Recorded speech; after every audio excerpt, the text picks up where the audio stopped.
and welcome to Heineken Rugby Weekly, the new rugby podcast from the 42.ie. Each week we'll bring you behind the lines with expert analysis, engaging chat and tactical insights into the sport you love on the club and international front.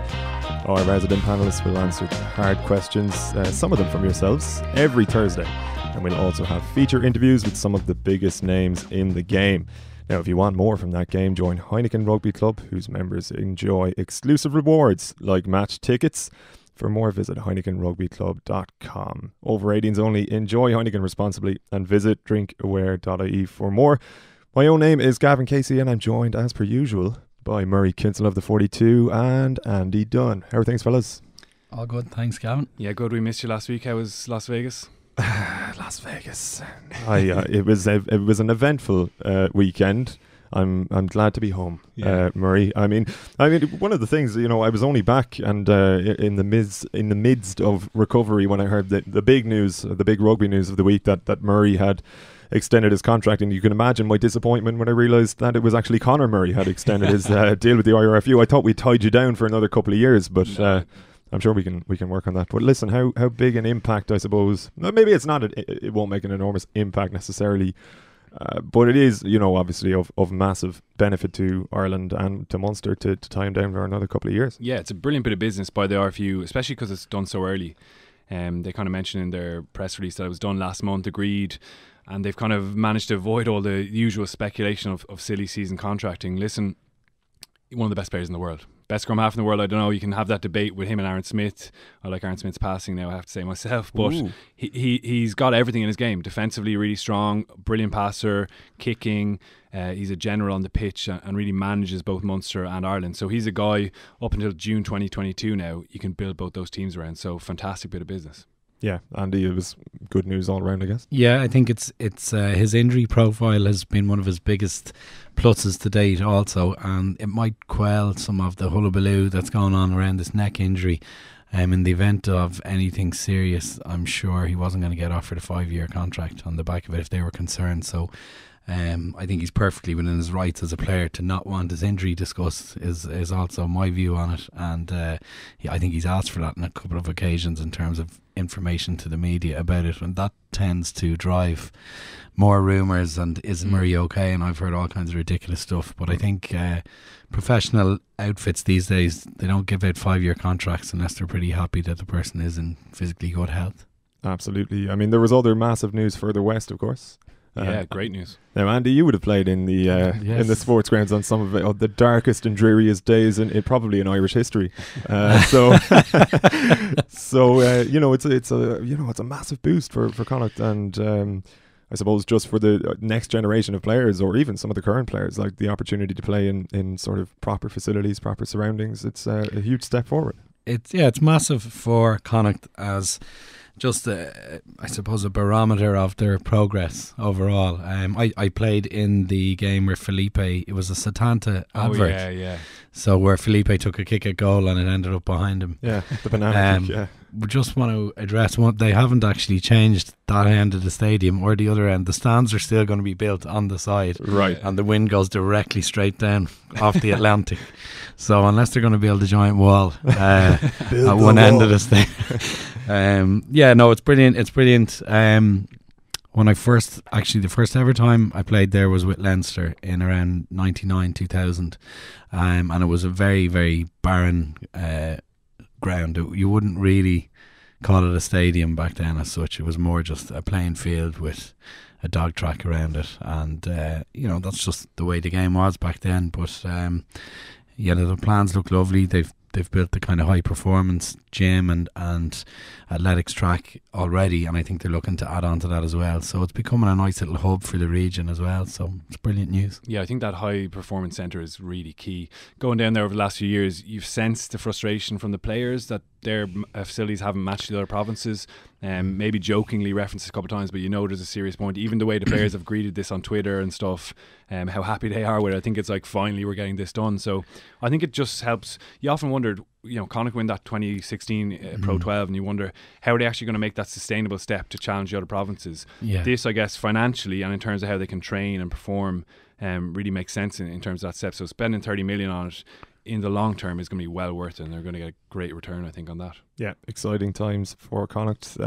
Exciting times at the Aviva Stadium over the weekend. We have a question here from Aisling M on Instagram, and she asks, what did you make of Peter O'Mahony's bind in the scrum? It's a point of contention for sure, isn't it? Yeah, really interesting one. I suppose just to run through it in case people didn't see this yet. So like everyone aside from the front row in a scrum has to bind on a lock. The actual law is 7D in the law book. It says, apart from the front row, all other players in scrum bind on a lock's body with at least one arm. What Peter O'Mahony has been doing for every single scrum this season, actually I went through all the games, so I think he's overdone this. He's basically binding onto the prop's outside leg, so his arm is in underneath their leg, and he's got essentially his full body weight in behind them, loads of stability there, but no bind onto the second row. So it is illegal. I actually went back went through last season's games as well just to check, and he did it once in Australia. He did it once against Scotland in the Six Nations. So he's kind of filtering in and out with it. And now he's gone kind of full bore on it. But I think this is the last time he'll get away with it. Like, it was clever, but I guess, Andy, you never obviously broke the laws in the game when you were playing. But this is what players do, isn't it? You try and push it and test things. Yeah, I think I'm not sure why the hell he went 100% with it. If he got away with it on occasion, to then do it so it's actually so subtle what he's doing. It's very hard to notice. Yeah. And what he ought to have done is, I think, keep it infrequent and get away with it. He's given his tight head a bit of an additional shove and a bit of extra support right in front of the referee's eyes, literally below his eyes. Yeah. It's almost too clever, if you're. If you do it so directly and blatantly in front of someone, they're never going to suspect a thing. I think use it sparingly and get away with it for a longer period would have been smarter. But you can count on every single solitary game, pre-game chats with referees. Are you going to address Peter O'Mahony's binding? It'll be completely negated from this week. It won't happen again. I'd be amazed if it does. Yeah, you'll have to find some other way to massage. He'll find a way. He'll find a way. Yeah, I'm sure he will. I like his style, right in front of the referee's eyes. So blatant. I mean, Munster and Leinster is a good place to kick off. I suppose the former in particular, dominant in possession, we'll say, over the weekend, and obviously came away without even a losing bonus point. One of the aspects of their game that they're clearly trying to improve is kind of the variety to their attack. What do they need in order to kind of kick on now at this stage, Murray, do you reckon, and become more potent outfield, I suppose? Because we saw them, from set pieces in the 22, they were decent. I think they made 6 trips into the 22, came away with scores 3 times, something like that. So yeah, they definitely need work, and it kind of presumably needs to come out wide a little bit. Yeah, especially with this weekend away to Exeter Chiefs in the Heineken Champions Cup. It doesn't come much tougher than that. But I think we saw in the first few games of the season there was that push to develop the attacking kind of palette. We probably wondered whether when they came up against pressure against Leinster they would continue to pursue that. I think the positive thing is that they did. The really interesting part for me is the kind of middle third of the pitch and that build-up play. Traditionally Munster would have kicked a lot from there, and they did. They kicked 21 times in play against Leinster, some good. There was that Joey Carberry one in the first half where he found space in behind McFadden, rolled into touch. Some bad kicking as well when there was coverage in the backfield and they're just dropping the ball into opposition hands. But I just think in that build-up play there's lovely shape now, lovely intent. You're seeing guys like Stephen Archer. He passed the ball 5 times. He actually, you saw at one stage he was a first receiver. He put Darren Sweetenham up the left-hand touchline. Niall Scannell had 8 passes as well. So very much a continuation of that team. But I just think when they're getting to the edge, or when they're creating that space on the edge, they're not actually being really clinical and taking it. Against a defence as good as Leinster's, which is one of the best in Europe, you're only going to get 2 or 3 windows on that edge, and you have to be so clinical. There was one in the 22nd minute. They create a bit of space on the right-hand side. Henshaw's on the very edge of the defence. He's in a bit of trouble, it looks like. CJ Stander, Dan Goggin and Earls are there, but CJ Stander just can't fix Henshaw, and a brilliant bit of defence now, in fairness. He covered 2 defenders, just slides off Stander onto Goggin and closes it up. There were a couple other ones where even actually just before half time they're playing from right to left. Joey Carberry's in a ruck, and Goggin and Arnold, the 2 centres, are in the kind of playmaking positions. You think actually there's a bit of space here on the left edge. They have that pod shape again, but instead of going out the back door, being really clinical in taking the chance to go there, it was 2 carries, Goggin carries, then Arnold carries, and that window just closed. So I think it is a really positive development that they're trying to push this way, but it's going to be, I suppose, a long-term project. And these things, Andy, I guess, take time to bed in fully. Yeah, I think it needs a bit of gentle management and good communication, even to the support and to the public and to the media and everyone, to say if they are going to try and adopt a different way of playing, and I personally think they ought to. I think they've got the personnel to do it. They need patience, and they need people to understand that it's not going to work with immediate effect against high quality defences like Leinster. In order to develop it, I do think they need to be a bit braver around passing out of the tackle, and to the ball carriers who are carrying in the midfield channels, in order to penetrate, get their hands free, and support runners running a line that's really aggressive off that guy. And if you don't get the pass away, and if the support runner doesn't catch it, he runs through the line, you're down an attacker.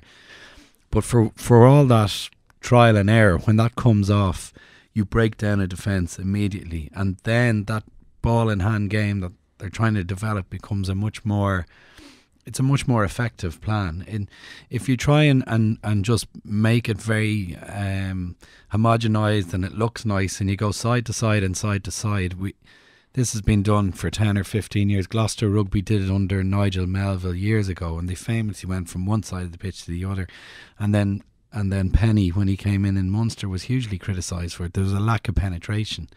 So now I think they're trying to play that different style and a different brand, and it is commendable.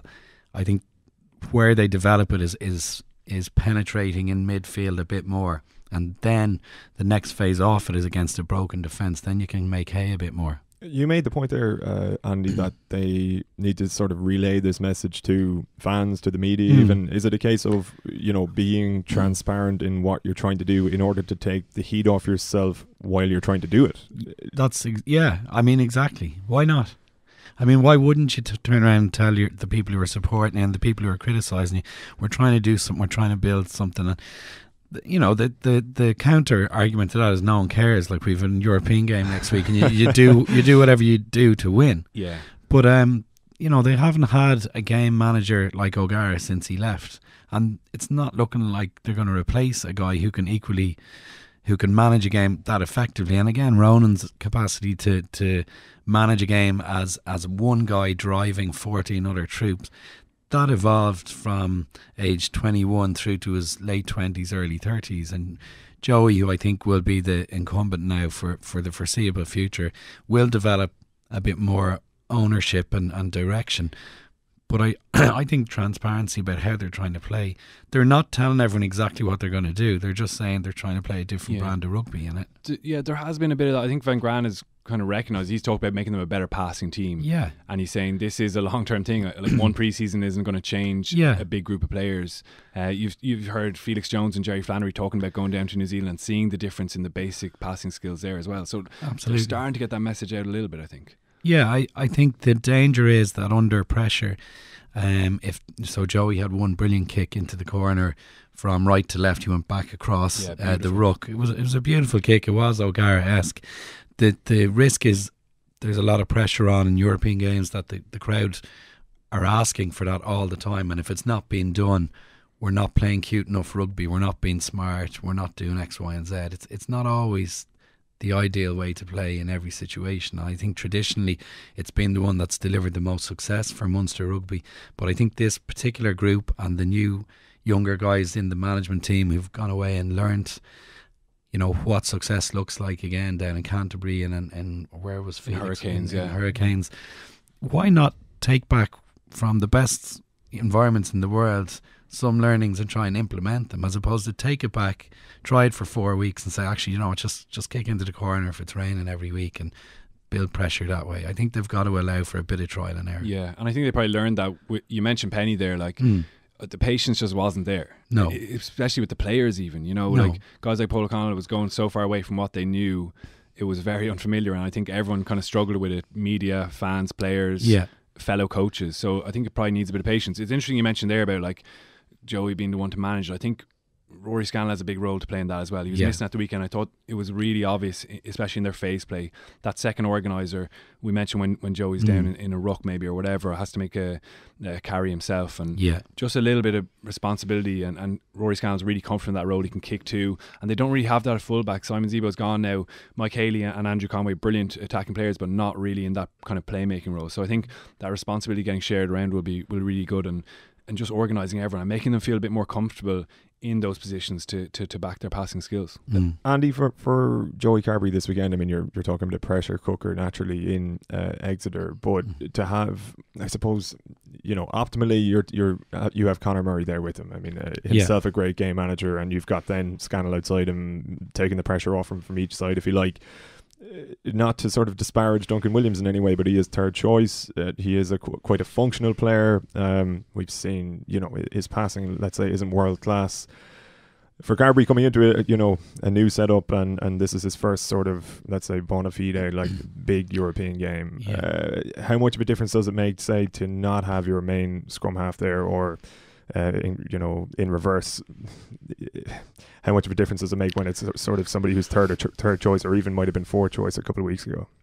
Well, just one point that you mentioned as his first bona fide European game. He started a European game for Leinster 2 years ago as a 10, and he beat 11 defenders as the out half, which I think is still a record.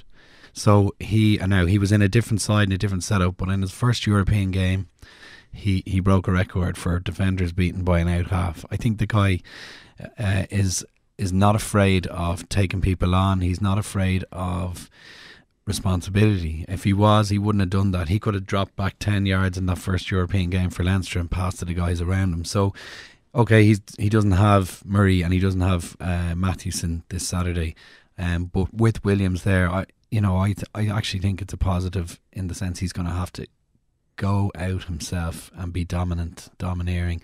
With Murray there, he could actually, there's a slight, we call it a risk, but a reliance on the guy who's the status quo to, you take control, you run it. He doesn't have that choice now this Saturday, and I actually think it suits his personality as a player.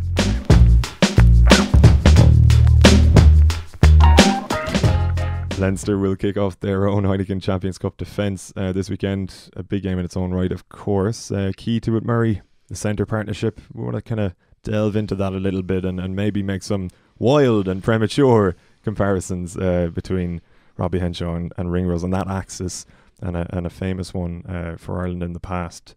What are your thoughts on them as a partnership? Robert? Yeah, I really like this partnership. I think it's been, both for Ireland and Leinster, one of the most exciting developments in the last couple of years. Obviously in 2017 they played together for Ireland for the entire Six Nations. Last year, because of injury, they didn't actually get to play together, and Ireland still won a Grand Slam.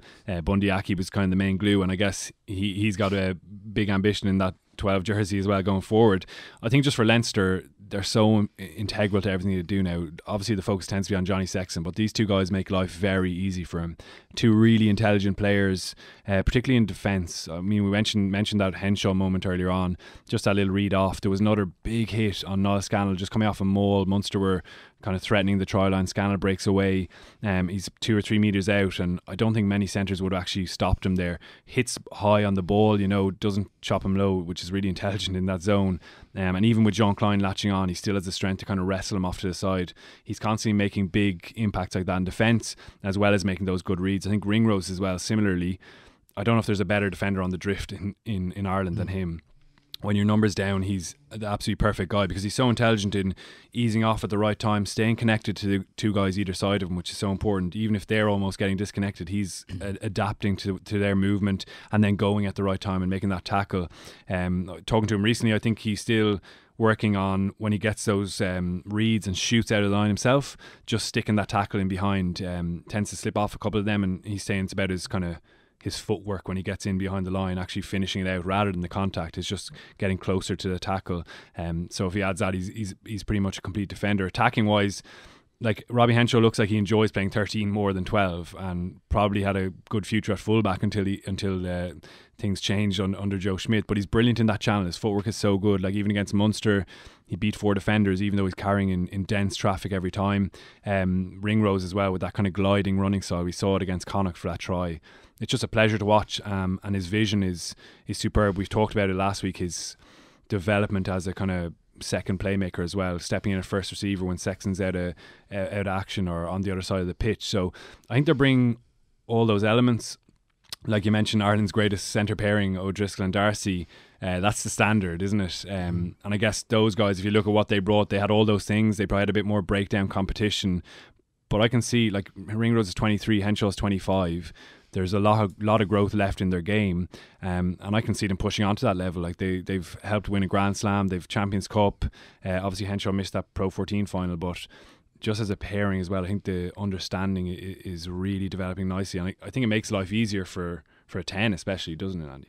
Yeah, well, for everyone, for their back rowers, for any of their forward pack who, you know, like most forwards want to come up out of a breakdown and ideally be running an arc, you know, sideways to forwards, and those guys are doing that for them on regular occasions. Henshaw seems to be doing it more kind of route one.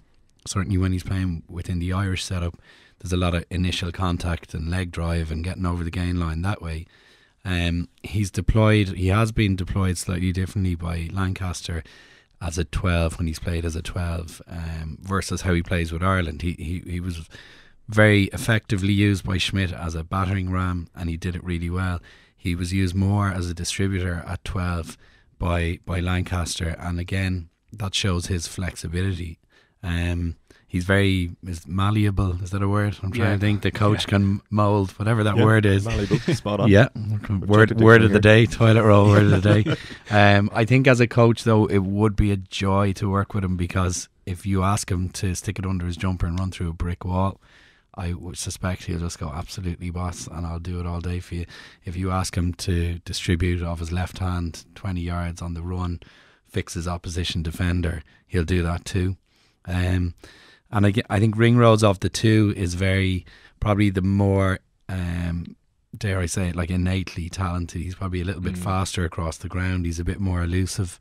He's not as chunky, but he's no less courage, and he's very, very physical, Ringrose. But I in terms of comparisons with Darcy and O'Driscoll, the one thing that's probably, if down the list in terms of what's celebrated about Brian and Gordon was just their toughness. They were just so mentally tough, so physically tough. But like Brian had a cervical neck fusion and came back and played. Gordon Darcy had probably a career-threatening arm break. I think multiple surgeries. Looked like he was going to have to retire. Came back and was stronger and more resilient than ever. And when I saw Henshaw take the shoulder injury against Italy last year, my initial thought was that, okay, how's he gonna? That's the first big knock for him, really, at the highest level. How do you bounce back from that? And he actually came back as like the bionic man. He had a full shoulder reconstruction, and he was back in 11 weeks, which again, the standardised recovery for that's about 5 months. He was back in 11 weeks. He started the Heineken quarters against, was it Scarlets? Against Sarries. Sarries. Whatever game he returned into, I've never seen a better return from long-term injury. He was just on the money from the kick-off for 75, 76 minutes. Hugely physical. He lost no fitness apparently. I don't know how the hell he did that, because he's really difficult to replicate, you know, on-field fitness because the intensity. But then again, that's testament to Lancaster's training methods as well, because they apparently train with huge intensity. But yeah, his response to a tough injury as a rugby player, you know, a shoulder reconstruction, 11 weeks, you know, bionic man stuff, a return where he didn't just ease his way back in. He was, you know, he put in a hit after about 3 minutes that was shuddering. I think Sexton spoke at length after that game about Henshaw. He just couldn't get over his contribution. So I think Ringrose has that in him. He's got that kind of deep rooted, deep-willed, strong-headedness. Just the two of them have that. That's the biggest compliment I think that I could pay them in relation to Darcy and O'Driscoll. They seem to be matching their resilience. Yeah, and like you mentioned there, Henshaw being able to play a different role for Leinster than Ireland, and at times you see him carrying so hard and you go, okay, this is the track he's gone down and that's him now. But I think for both them, they keep adding little strings to their bow. Like Ringrose's grubber kicking game the last year or so, just brilliant. Like he's given them another kicking option with that little grubber usually down the right hand touchline, just easing a bit of pressure and changing the shape of the game for the opposition backfield as well.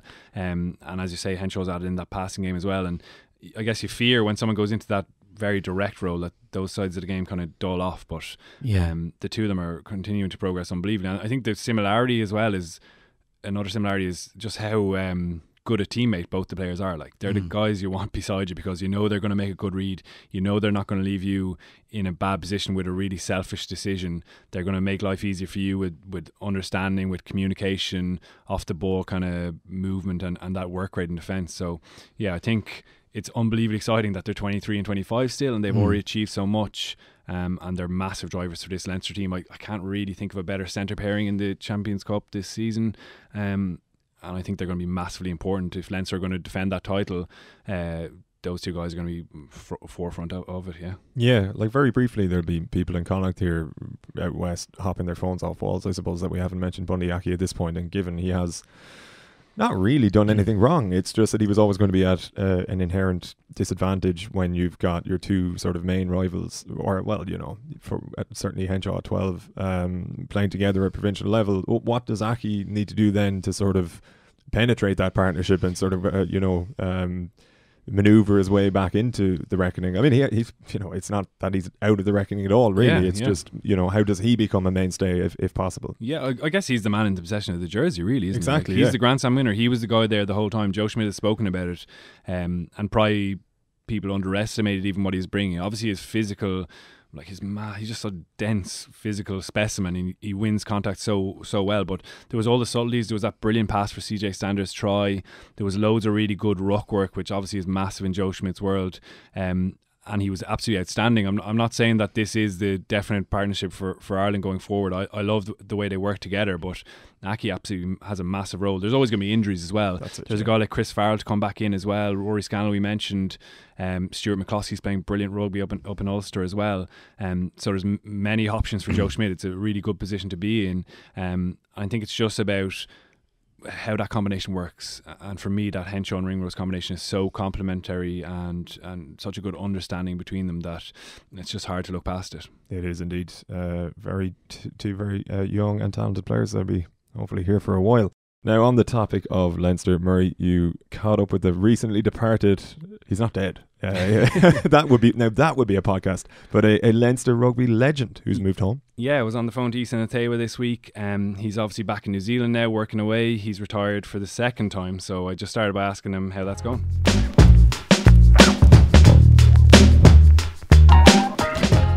Yeah, the retirement's been grand this time, and it wasn't that it wasn't good last time. I just think I was ready this time, mentally and obviously physically. And to finish, obviously, at Leinster with, lifting the double and lifting 2 trophies with such good people around me, it was just my time, and I really felt that this time. So retirement this time has been far easier and probably smoother. Yeah, that's great to hear. You were back a couple of weeks ago, I think, for your testimonial dinner in the Mansion House. I think Navy Blue Sports set that up and you had all your old teammates there. Was it like being back in the squad straight away, or have things moved on quickly? How did it feel being around the guys?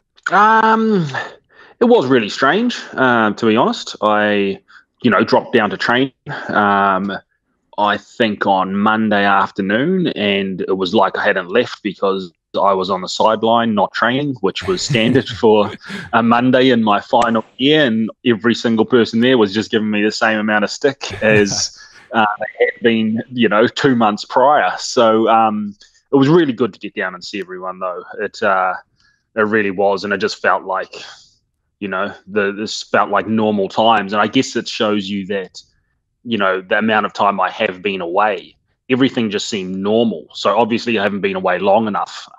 There was not really a novelty in coming back to Dublin. It just felt like I was driving through the streets like I hadn't even left. So then I sort of looked at the calendar and realised there was only 2 months ago that we actually left Dublin. So everything felt strangely normal, which was a different way to put it. Okay. And you'll very much stay in touch with guys? I know Gary Ringrose mentioned there recently that he'd been talking to you kind of about off-field habits and making those kind of gains away from training. Yep. So you'll still be in regular contact with those kind of guys? Oh yeah, like I'm in contact with most of them. A lot of the guys sort of every week still. And I always hoped I would be. And I'm still mates with. I still talk to a load of guys that weren't even playing when I was still there. I'm in regular contact with Shane Jennings, Isaac Boss. I talk to Straussy in South Africa every week. So plus all the current squad, I'm only a phone call away, and I've always sort of hoped they knew that. And yeah, I've caught up with Gary and Ferg and talked to those guys regularly. So it's nice. It's nice. It's always, I know I can definitely feel like I'm outside of it all now. Which is just part of professional sport. It rolls on with or without you. So I was ready for that too, I think. So it was good to get back and see everyone though. Yeah, and you've moved on with something that sounds quite different. Financial services you're working in now, which sounds totally non-rugby related. But I do understand there's a bit of rugby involvement. You're working with some players maybe, are you? Yeah, look, I think I just needed something completely different for my wife, for my family, for me really.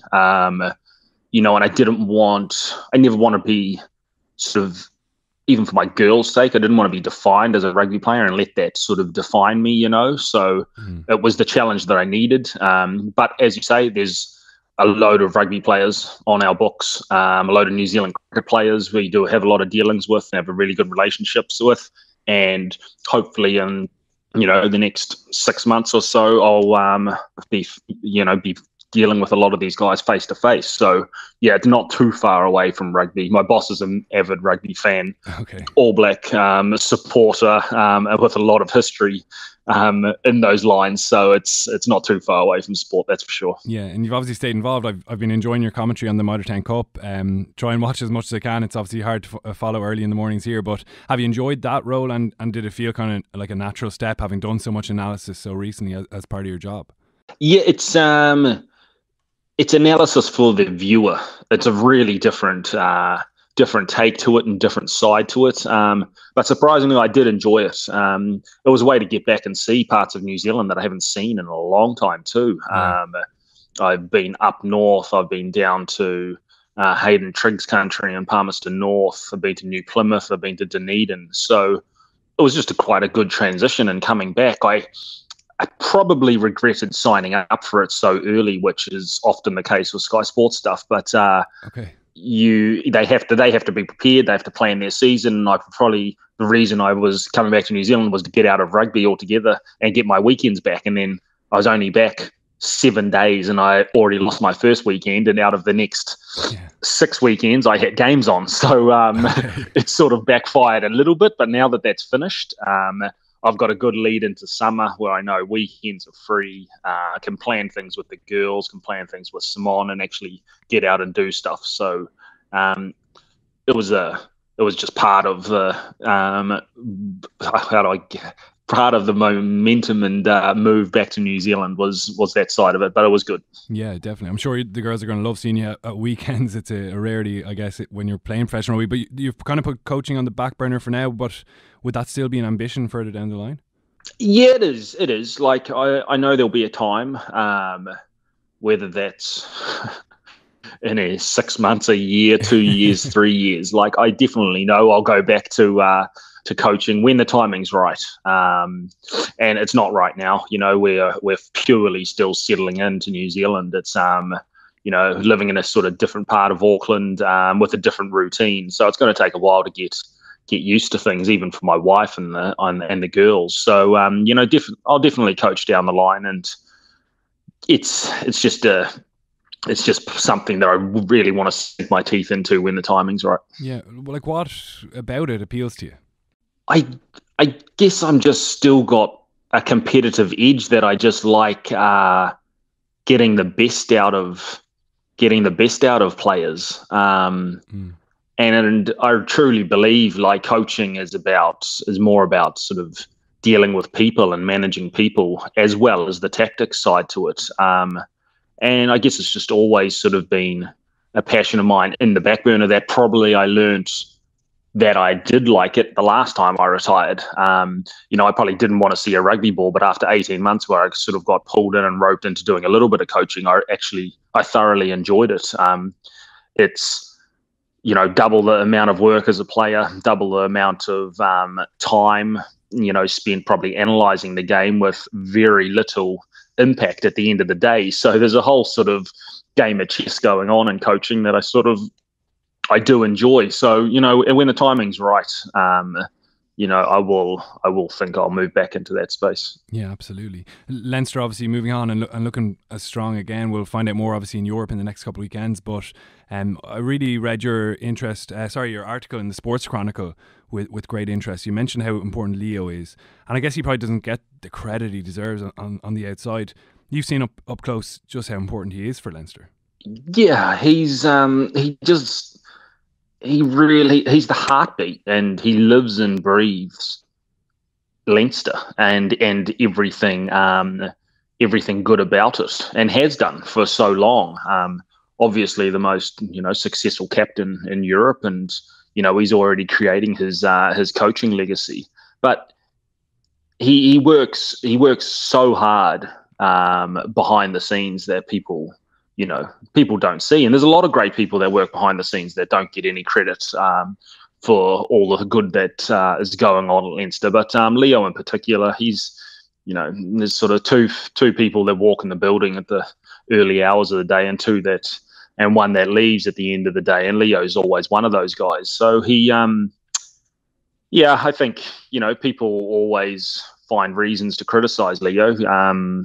But they definitely don't see the amount of hours he logs as a head coach. But yeah, he's, everything good about Leinster is, often in Leo's plans. Yeah, really impressive job there. What about Johnny taking over as captain? Obviously, he was your vice captain, and you've seen his leadership over the years. I mean, when we're watching on the outside, we see his demands, I guess, on the pitch, and they're quite demanding, certainly.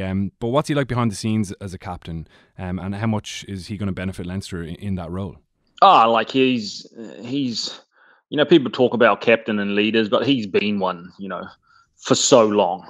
You think of that day in 2009 where he came on for Felipe against Munster in Croke Park, and since then, every single piece of success has, usually been the architect behind it all has always been Johnny. So he's developed so much as a leader over the last few years, in particular, especially in international level and at Leinster. It's an absolute no-brainer that he's in charge. But yeah, he's just as critical about his leadership style. He knows, he's probably quite conscious that he doesn't want to change too much, but he has to change a little bit. And I think that's the sign of one of the great leaders. And he's been, instrumental over the last, definitely the last 3 years since coming back from his European sabbatical, to really have a massive impact on all the good at Leinster.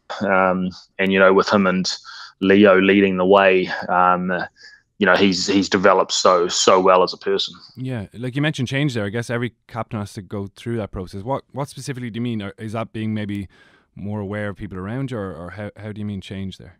Well, you've got to first. There's got to be a lot of self-assessment of how you interact with people, how you interact with the whole organisation. And Johnny's the most competitive person I know, and he's maybe had to just tweak once or twice the way he reacts to certain situations, and that's a sign of a leader learning. And as leaders and captains, we probably all make a hell of a lot of mistakes along the way. But Johnny's very hardworking. He has that ethic to learn from mistakes, and it's just subtle tweaks. You don't want to change Johnny Sexton. You don't want to change his leadership style. I definitely wouldn't be one to force any change on it. You just have to be a little bit more self-aware around, all the situations that you're going to put yourself in as a captain. Yeah, he seems to be enjoying it anyway and pushing on to another level again if it's possible. The last thing I just want to touch on you with, Isa, is just your consistency as a player was always the thing that struck me about you. You know, a lot of players struggle for that consistency. They have a big performance and maybe dip away. We've spoken before about your kind of mental skills, focus and the amount of time you put into that area. Do you think that was a big part of it, being able to turn up every week and be consistent, that you had put in the mental skills work, I guess, during the week? Yeah, definitely. It's still hard for me now to sort of verbalize what I did and how I did it. You know, there's such a broad side of mental skills, but I think one of my probably one of my strengths was I might have been very, very boring in how I prepared, but like preparation and routine was pretty key for me. Yeah. And just keeping that, keeping the distractions out of your life, if that's possible, or actually being in control of the distractions that are in your life. And you need them to be positive. You need to have the time away from rugby, whether that's, during the training week or in the throughout a game. But I think routine had a massive part to play with it has a massive part to play with consistency. And I think, I look back and I think it was pretty boring at times, but it was more about the performance in the weekend that was number one. So, if you can prioritize why you do things and keep a pretty good routine, then and learn along the way, then consistency should come naturally. Yeah, and that's going to stand you in good stead for the next chapter as well. Isa, thanks a million for joining us. We really appreciate it, and best of luck for the future. Cheers, Aaron. Now, Ulster had a tumultuous season, to put it lightly, last year. They went out in the pool stages of the Champions Cup as it was then. In the Heineken Champions Cup this season, are they better equipped to make it out of a very precarious looking pool? Like, it's a bit of a... There's sort of two prongs to that question, I realise. But it's going to be very difficult for them. Yeah, Scarlets, Racing and Leicester is about as tough as it could get. Scarlets and Racing, two of the favourites in behind Leinster for outright win of the competition. So I think that's the first prong. Like, this group is incredibly tough to get out. And I think it is a project under Dan McFarlane and probably needs a bit of patience. If they get out of that pool, it's an unbelievable achievement, I think. But look, we've seen enough evidence in the last 6 weeks to probably make an assessment of where they are. Obviously, these two games now coming up, Leicester at home first, you got to win that one. And then Racing away looks really tough before those Scarlets back-to-backs. But we've seen plenty of signs that there's a renewal, certainly, of the atmosphere among the group and certainly a kind of weight off the shoulders, a sense of moving on. The style of play is kind of developed as well. Like, they've always gone for a kind of skills-based approach, but it's even more so now. I think Zebra, as usual, are the offloading kings in the Pro 14. They'll throw anything, but just behind them is Ulster, with kind of average 10 offloads a game and really backing themselves to throw them. At times it's been a little bit sloppy, a little bit loose, but it's exciting. You're seeing guys like McCluskey and Kinsella really leading that. They've got this 1-3-3-1 shape, which basically everyone is playing now, but I think my worry there is that they're kind of almost so slavish to the shape, they're almost losing sight of making decisions on the pitch, scanning for space at times. They're so kind of concerned with getting into their shape and having that width in their play. Maybe they're missing out on those little, Andy mentioned earlier on, being kind of like penetrating in closer to the ruck at times. But it has been a development and it is an exciting aspect of their play to have that width and forwards out in the 15-metre channel. You've seen Billy Burns obviously taking over 10. I think he's been an encouraging addition. He's got a really lovely short kicking game. You saw even the crossfield kick for the Stockdale try. He picks out Quayle and Blade on the edge of the defence with an advantage playing. Just hangs one up there. There's lovely grubbers and chips as well, so that's adding a bit of variety. Stuart McCluskey, as we mentioned, is incredible form. He kind of reminds me of Yannick Josian a little bit in terms of that offloading game. Josian was my favourite player growing up now, so this could be a trip down memory lane, but it's like an aesthetic beauty to his offloading game, if I can say it that strongly. Reminds me of what they used to say about you. You were talking yourself, weren't you? I wish. But it's just incredible the way he gets that hand through. It's incredible how he imagines up these offloads, gets a hand through, draws in that edge defender, two guys wrapped around him, and just invitingly leaves the ball up there for a guy to run to. He's been in great form. Mentioned Kinsella there as well. Him back from injury after 2 horrible years has made a massive difference. So aggressive in contact. You saw against Connacht he had 7 turnovers, which is a joint record with James Davies actually. Really good on the jackal, and also stripping in contact. Obviously a sloppy yellow card there as well. And I thought actually the hit on Tom Farrell for the HIA incident was a little bit sloppy as well. Could have maybe looked at that. But they're getting these individuals into form. There's a real sense of collective growth about them. I think they started really well. The momentum of those 2 late wins with John Cooney kicking the penalties against Scarlets and Edinburgh really lifted things. I think we've seen in the last couple of weeks there's still work to do, certainly on their squad depth, and maybe just that kind of clinical edge. Obviously the red card for Matty Ray was massively influential in that game, but I think we're seeing signs that they're growing, but it is going to be, like we mentioned, long-term project with Munster. This is going to be even longer term, I think, because they're starting from a really kind of low point in the province's history. So while I do think they will be more competitive, I'd be surprised if they get out of that pool. Yeah, Andy, from Ulster's perspective, you're kind of staring into the pool of death, and now there are a couple of tough ones, granted, this year, but when you're arguably, like, if it was to be sort of, power ranked the weakest side in the pool, maybe the perfect fixture to start off with if you were looking to build momentum with Leicester at home. But what's the approach there, knowing surely as a player that we're seriously up against it here? Is it a case of taking it game by game, to use the old cliche, or is there a way of sort of gearing up for it a little bit differently, whereby, I don't know, would you even consider yourself the rank outsiders in a pool? I think they've just got to be pragmatic and accept they are the rank outsiders, take some pressure off themselves, and I think more now than ever they need to be brave and have a bit of conviction about how they're trying to play. Dan came from, obviously was originally with Connacht, and then ended up as a coach under Gregor Townsend, who's really innovative. Scottish rugby is on the up, and obviously Townsend and the likes of Dave Rennie over in Glasgow, they play an offloading game, and it's aspirational and it takes time. And the worst part of seeing someone try and implement an offload game is when they abandon it 3 games in because it hasn't worked, and players get a bit on edge and say, you're not telling us enough where we need to be on the field. And to me, that's an abdication of a player's responsibility. If you're given a bit of leeway by a coaching team, there's an associated level of responsibility they're giving you. They're actually giving you trust, and they're saying it's up to you to make the call on the field. And that's really refreshing for a lot of normal guys who like playing sport. There are lots of non-normal guys who play sport who want to get told everything, down to the very, very last yard of where they need to be, and that works for them. That's fine. Dan isn't like that. I think he's taken huge learnings from the Scottish setup, and he's bringing it back in, and as a result Ulster are making an average of 10, did you say 10, 9? Yeah, in the Pro 10. Okay, the thing that I note, I suppose, is that Connacht winning under Pat Lam in that season had the most unforced errors in the Pro 14 at December. At Christmas time, they had the highest level of unfortunate. They went on and won the league because they were brave enough to stick to what they were trying to do. And the same way you watch a 2-year-old trying to walk, they keep falling on their arse and eventually they work it out and they walk. They don't get a template handed to them by their parents with a strategic plan to say, learn how to walk.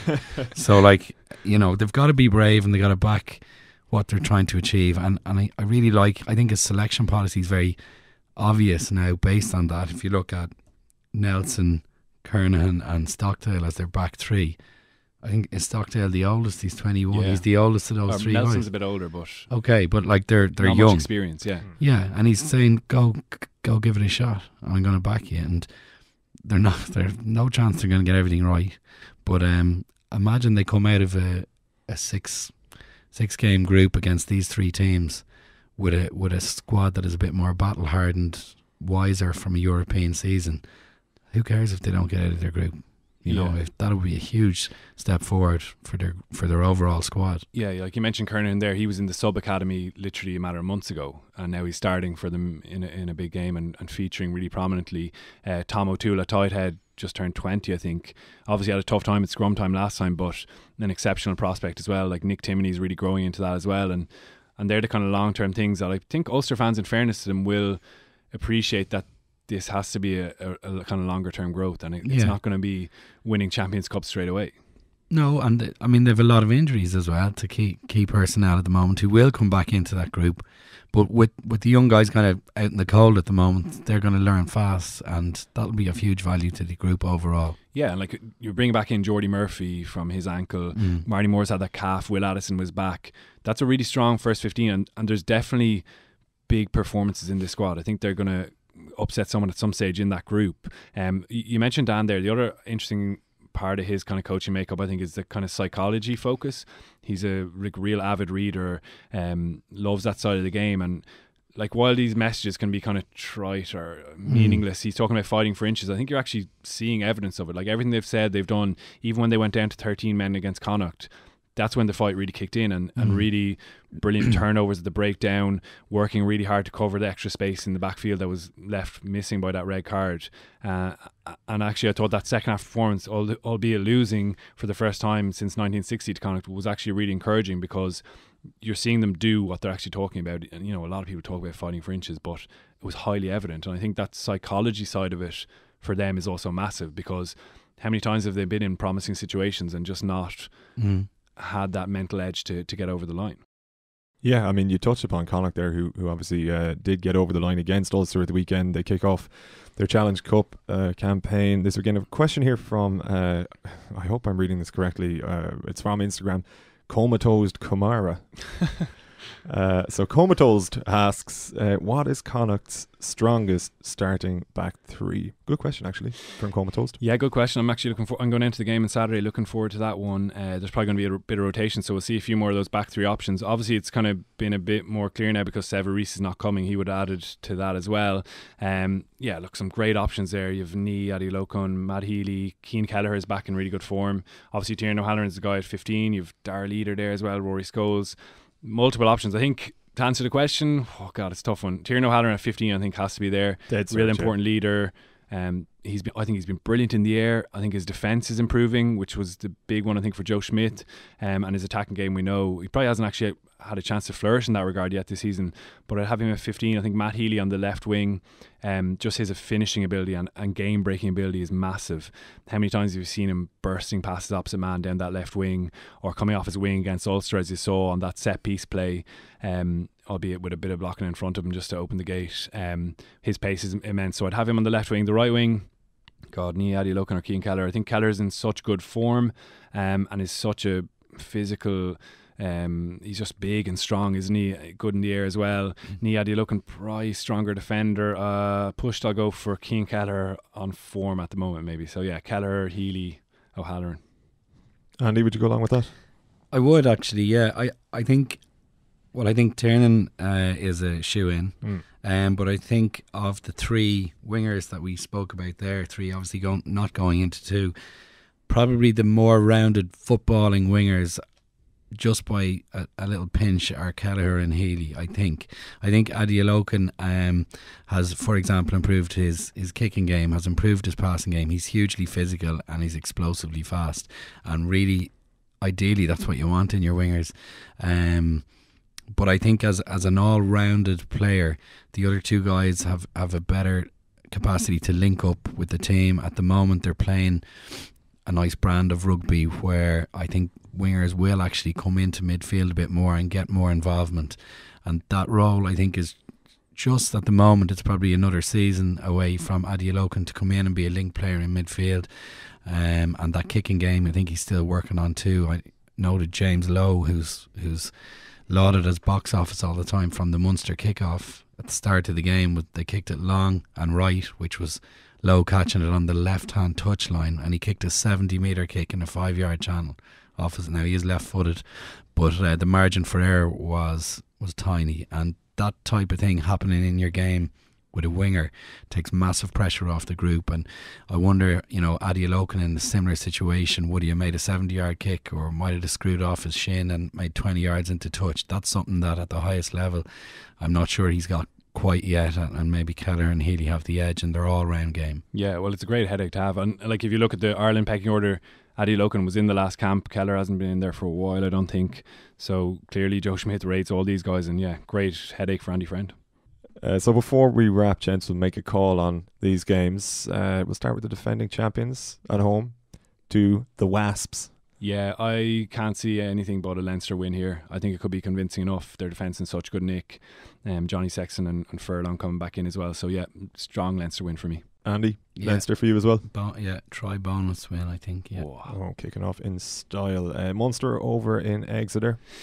I actually think a losing bonus point would be a fantastic result for them here. I'm not convinced they're going to get it. I'm going to say Munster to lose with a losing bonus point. Okay. So, but you're not convinced? I'm not fully convinced, but I'm going to say, like, we've seen them so many times in Europe come up with the goods, keep themselves alive. So, I think they'll maybe just sneak it. I think the line is 8 points as well. Like, they're right on the precipice. We'll have to see. In the bookies? Yeah. Okay. Things are going to get pretty boring around here if I keep agreeing with you, Murray. But we'll give you first dibs on Ulster, so right? You can make the outrageous call. Can I just say I was 2-0 last week, I think, was I? Ooh. Oh, no, you said Connacht, You said I said Connacht. You backed Munster, did you? I backed Munster, yeah. So, I'm 1-0. We're 1-0. So you reckon losing bonus point? I think a losing bonus point would be a good result, and I think it's possible, Okay. We'll start with you. Ulster at home to Leicester. So this is, I'm going to go for an Ulster win here. I think this will be their only win of the group. Oh, well, that's a bold call. Yeah, I also think Ulster will win, but I think they might pick up another group stage win. Yeah, Ulster to win this weekend anyway. We'll see after that. Right, we'll see how it plays out. Thanks, gents. Appreciate your time. Thanks very much, Gav. If you want more from the game, join Heineken Rugby Club, whose members enjoy exclusive rewards like match tickets. For more, visit HeinekenRugbyClub.com. Over 18s only. Enjoy Heineken responsibly and visit drinkaware.ie for more. That is all we've got time for. Thanks for your questions and thanks for tuning in during the week, wherever you are. Enjoy the rugby over the weekend, and we'll be back next Thursday. Until then, take it easy.